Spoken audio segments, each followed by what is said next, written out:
Live from the world's capital markets, here are the latest financial headlines brought to you by News Factory.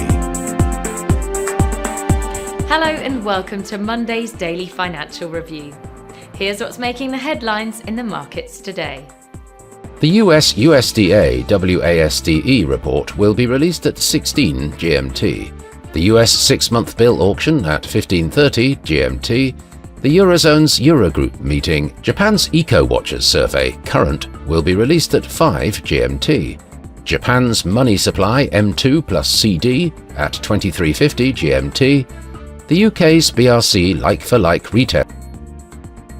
Those were today's major economic events. And now, moving on to world financial headlines.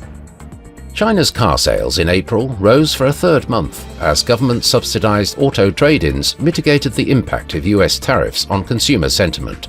Passenger vehicle sales in the first 4 months of 2025 were up 8.2% from the same period a year earlier. US President Donald Trump hailed talks with China in Switzerland on Saturday, saying the two sides had negotiated a total reset in a friendly but constructive manner.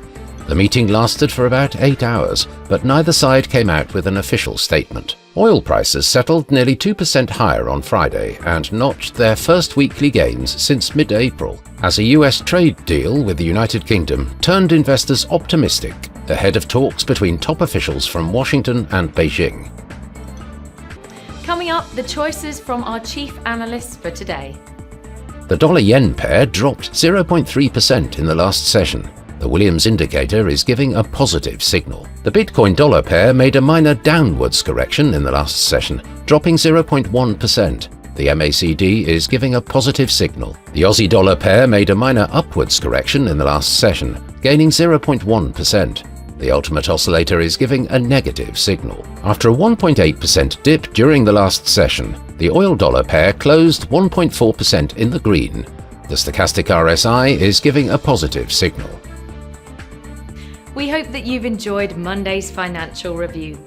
On behalf of all of us here, we wish you a productive trading day. Be sure to join us tomorrow morning for the latest news and events from the financial markets.